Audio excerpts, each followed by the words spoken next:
I'm not lost, I am exploring. Life is an adventure worth enjoying, though I may not know where I'm going. I am not lost, I am exploring. I am not lost, I am exploring.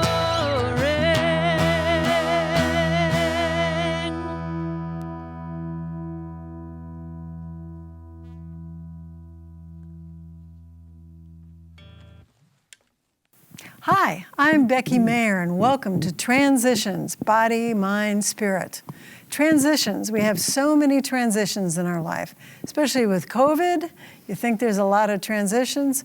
Well, I like to use the metaphor of triathlon, something I do.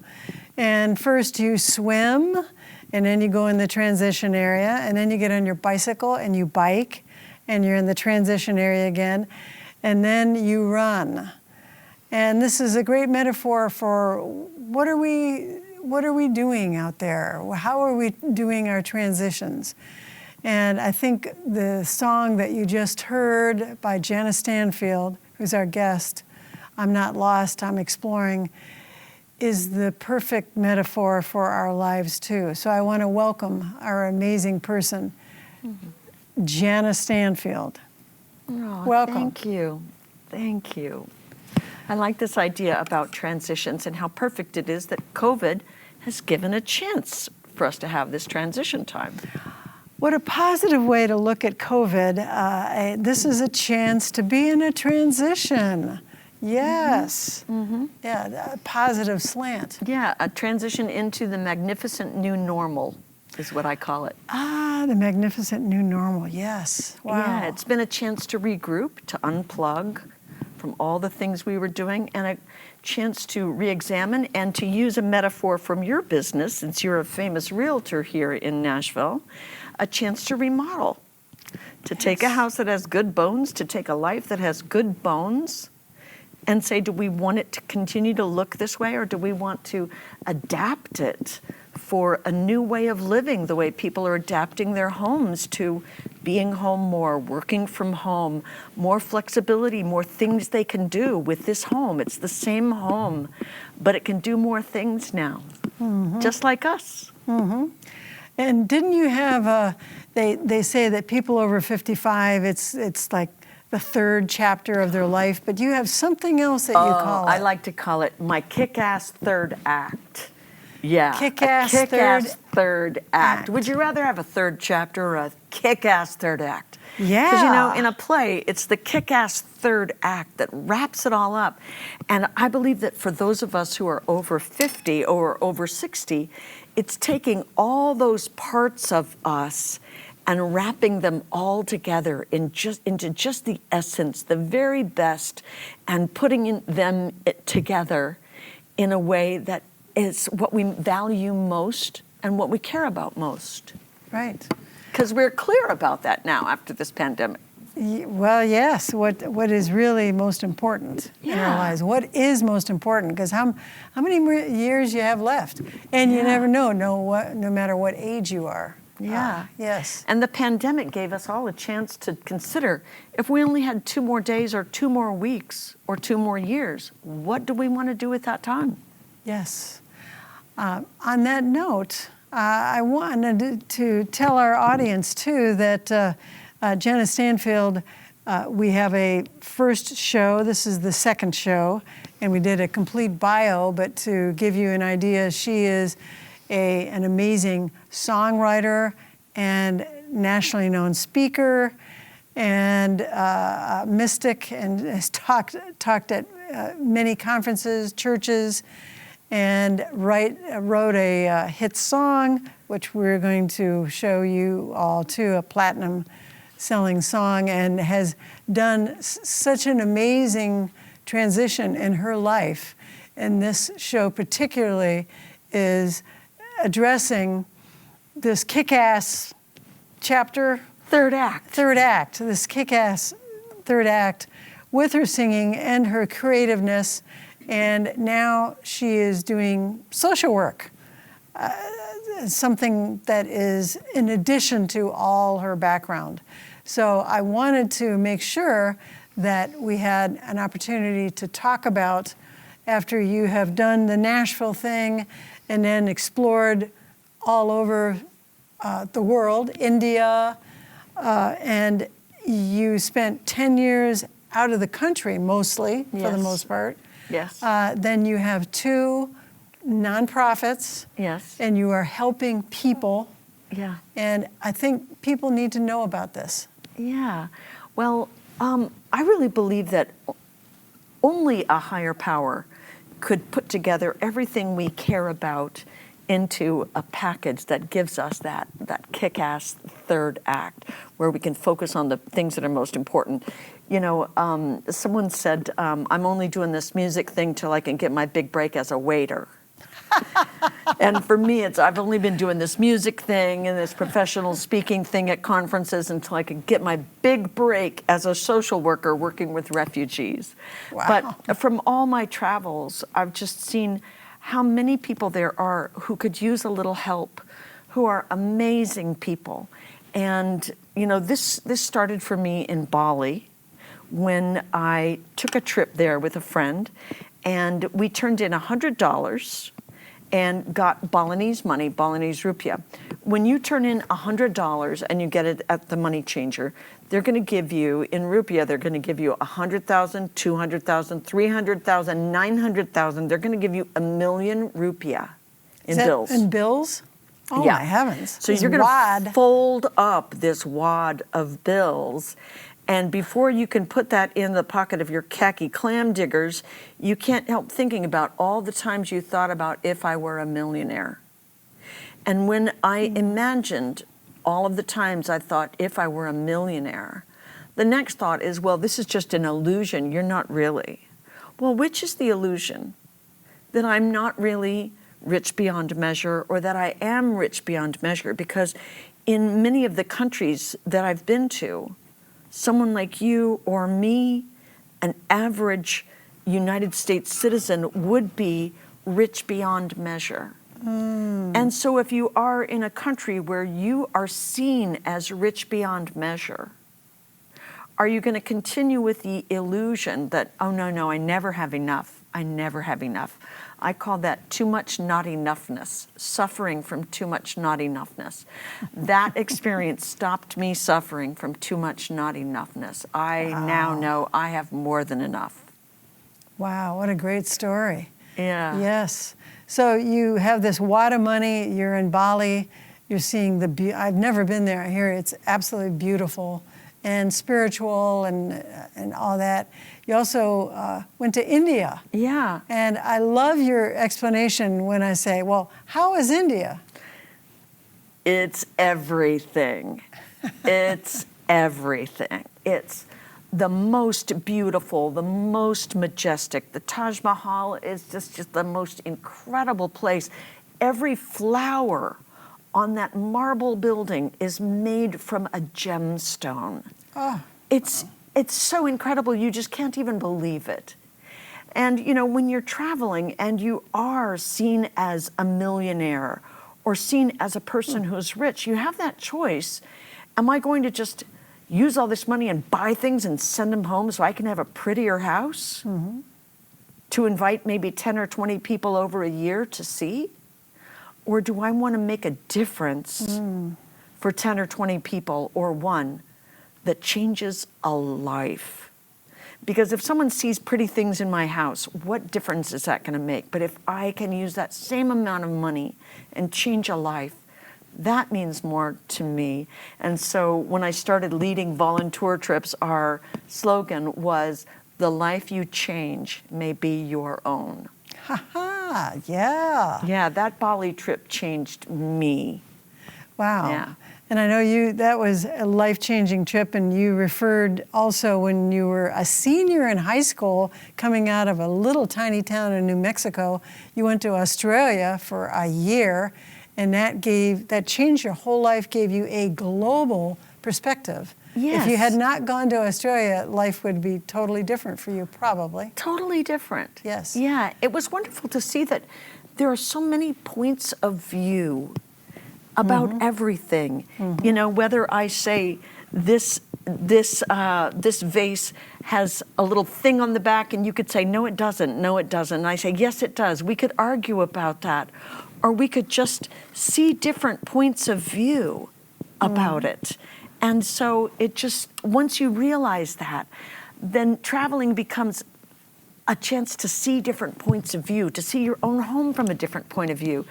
I like to call traveling my favorite form of enlightenment. And my definition of enlightenment is lightening our load of self-imposed limitations. Ah, wow. If you never think you have enough, that's a limitation. I let go of that self-imposed limitation. That's fabulous. And then in your songs, you learned going to 12-step, and which in the wisdom of all that, you put that in song and wrote songs, and had an amazing outcome on that, and that made you able to go and sing your songs and talk and tell this in conferences. But I wanted to make sure that people knew about the more specifics of how you started your nonprofits. Yeah, Yes. yeah. Well, you know, it all came from believing that we have more than enough. I noticed one time how many pairs of black shoes I have. And I was always on this quest for the perfect pair of black shoes. And I realized what the money I spent, let's say $100, on a pair of shoes or a pair of black boots could do for someone else's life. And I wrote this little song to help us all remember. I have more than enough of all that I need to do all I can do, be all I can be as I go through this day. This is my creed. I have more than enough of all that I need. I have more than enough of all that I need. So in leading trips, I started leading volunteer trips so that I could help people have that same experience I had. Do you want to spend your whole life thinking, I never have enough? Or do you want to realize how much you have and that you can still have more than enough and share some in different ways? Of course, it's easier for me. I never had kids. And I know a lot of people invest all they have in their children, their grandchildren, their families. I didn't have that. So I can help somebody else's family, and I can create an opportunity for us to help other families that need a little help in another country, so that those kids, especially in countries where parents have to pay for their kids to go to school, there are lots of kids, especially girls, who don't get to go to school because their parents, growing up on some hard scrabble piece of ground, trading vegetables with the neighbors, don't have the money to send all of their kids to go. Well, you to school. have the one nonprofit is with refugees. And tell us how that even began and what are you doing now? I believe you're doing Zoom 5 days a week right now out of Nashville to these kids. So we want to know, what is this? It started with Together We Can Change the World. That was the first nonprofit that I started with Scott Friedman from Denver. And we were traveling and we saw so many kids who didn't have a chance to go to school. And we just thought if we could get a little money together, we could make sure that all these kids get to go to school, especially these girls. And friends started saying, well, I want to help, I want to help buy computers. I want to help do this. And so we started this nonprofit, Together We Can Change the World. From that, we started looking at, well, how can we help kids get an education they can make a living with so that they can be self-sufficient and contributing members of society? Well, I was a television news reporter. I learned to edit video at a young age when I was in college at a station like this at my university. And so I started dreaming of being able to teach teenagers how to edit. And I was invited to a refugee school where this is the only education these kids can get taught by refugee volunteers. And this is where? This was in Kuala Lumpur, Malaysia. Malaysia. Where refugees aren't given education because the taxpayers pay for education. Refugees can't work because they can't take a job from a taxpayer. And that's how it is in many countries. Wow. In Malaysia, they can have asylum, which is a big thing because we don't give asylum to everyone. They can have asylum in Malaysia, but they can't take a job from a taxpayer. And there are no financial services. There's nothing given to them except asylum as long as you don't take a job from a taxpayer. This means that also your kids can't go to school because taxpayers pay for the schools. You can't have health care because taxpayers pay for the health care. Wow. So it's really a catch-22 for so many refugee families. You can't get a job, and therefore you can't pay for your education. But you are going in there, and I've seen the video of the kids that you're talking to. They speak English. It's like, how do they speak English? Yes, how this do they is learn often this? their third, fourth, or fifth language. And they're like 15? Or? Yes. Yes, they've come. Most of my students are from Afghanistan, Pakistan. They're from the Middle East. They're Muslim. They come to Malaysia, which is a Muslim country, but because they have no services, their parents can't work. And these are the children, when you see refugees coming and they could only take what they could carry, and they escaped in the middle of the night, they were carrying these toddlers who are now teenagers. Wow. Who see that their families have been in limbo for 10, 15 years with no way to legally work and no placement to another country and no word about how much longer it'll be. These teenagers are so motivated to speak English well, to learn their studies, to get an education, and to have something they can do for a living so they can help their families because their families gave up everything to save their lives. Wow. So their lives are saved, but they're in this limbo because they can't work. Yeah. And they can't go to another country. I mean, can somebody... They're waiting for the United Nations to place them in another country, but meanwhile, thousands more refugees are coming all the time to every country. Wow. So on a nuts and bolts, how do you actually help them when you're in your bedroom and you're giving them lessons? And how do they get any money? And how does that work? When I first went to Kuala Lumpur in November 2020, Together We Can Change the World donated $1,000, and I went and I got 10 tablets, like Sony, they were Sanyo tablets, like an iPad. So they started learning, these 35 students started sharing these 10 tablets, and the video of that is just beautiful. You can see it at refugeefilmschool.com. And so they started sharing these tablets. Well, in order for them to actually be able to get jobs, they need to have a computer. So my birthday is in November, and so my friend Ann Pogue put up a Facebook fundraiser, and people gave $5,000. Wow. We bought computers with that. So for $500 each, we bought these 10 computers. Wow. So we've had 10 computers and 10 students using those computers. It's been 2 years now that I've been teaching them over Zoom on those computers. Wow. And we have 20 students now, so we've been doing a fundraiser to get funds so that we can help other students get computers also. And on the credits, we're going to put how anyone out in our audience would like to donate and where to donate to help this. Yes. Yes. Because the students, the money is used for their families. By giving them the computer, they can earn money for their families for food and shelter. Wow. That's an amazing transition. And of course, we also enjoyed 2 full-length songs in our program today. One that was the multi-platinum, and people will be able to hear your music just by saying Alexa, right? Right. Yes. Wow. And then what next? Where are you going next? I'm sure I'll be going back to Malaysia, and I'm really having a desire to lead another volunteer trip and take people with me to Malaysia to meet the students, because You know, when you go to another country, you see what a huge difference you can make.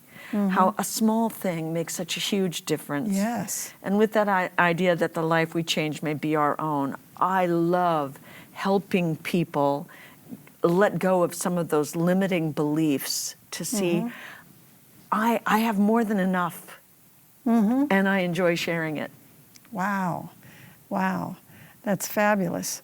And it's amazing that this kick-ass Third act. third act is kicking butt. Yeah. And helping people and helping the generation, the teenagers, way on the other side of the world from a bedroom in Nashville, Tennessee. Yes. And you're going to bring more people over there.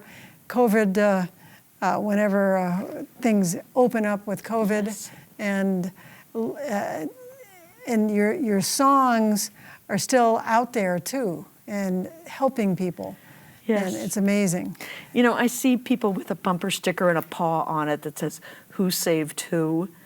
For people who rescue animals. You know, with our students, we have a mentor for each student. We have about 20 to 30 people who volunteer with us, who are going from their bedrooms, their computers in their bedrooms, and their lives are being changed by the students of amazing. Refugee Film School. Well, Jana, thank you so much. Wow, Jana Stanfield, an amazing woman, multi-talented, and give to her 501c3 organization. Thank you. Transitions, Body, Mind, Spirit. Thank you.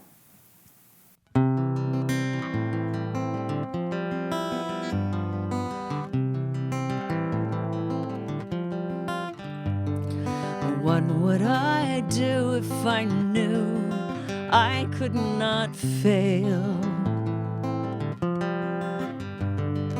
If I believed, would the wind always fill up my sail? How far would I go? What could I achieve? Trusting the hero in me. If I were brave, I'd walk the razor's edge, where true believers dare to tread and never lose faith, even when losing my way.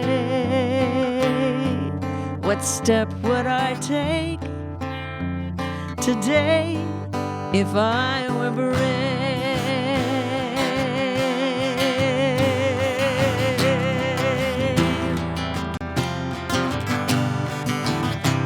What would I do today if I were brave? What would I do today if I were brave? What would I do today if I were brave? What would I do today if I were brave?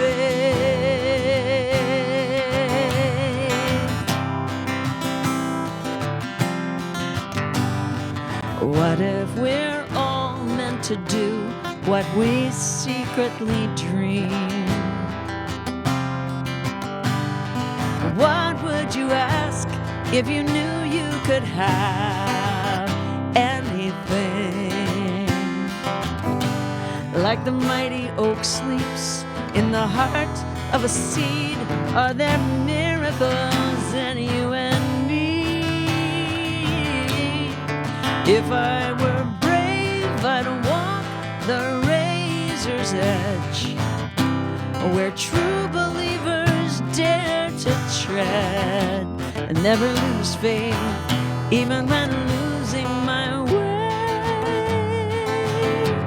What step would I take today if I were brave?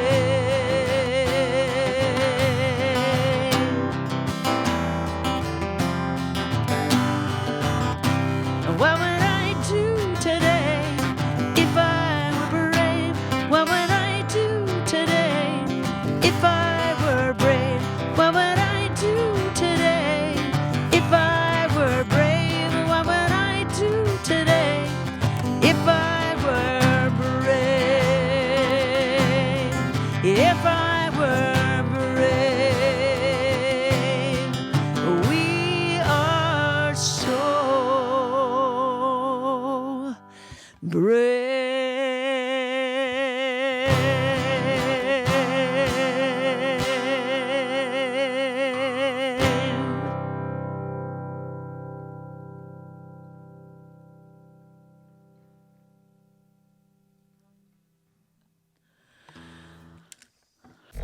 Santi, Santi, Santi, Om.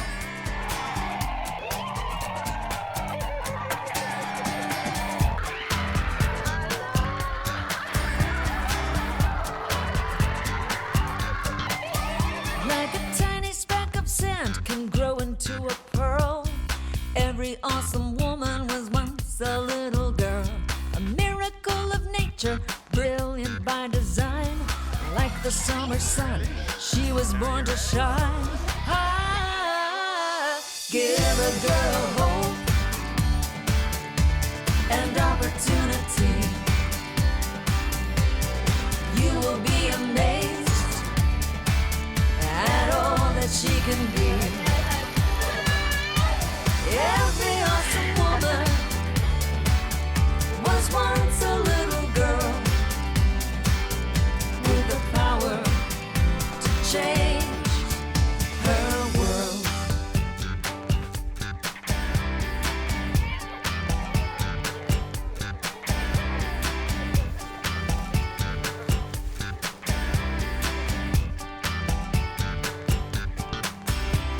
The heart of every girl is like a tiny seed. With a little help, she can be a mighty tree. With roots so deep, she can reach for the sky. She can build a better world. She's not afraid to try. Ah, give a girl hope and opportunity. You will be amazed at all that she can be. Every awesome woman was once a little girl with the power to change her world. With education, she has no limitation. She can build her children's expectation. When she's given what's essential, her potential is exponential. Her potential is exponential. Give a girl hope and opportunity. You will be amazed at all that she can be. My dream is a doctor and teacher. Every awesome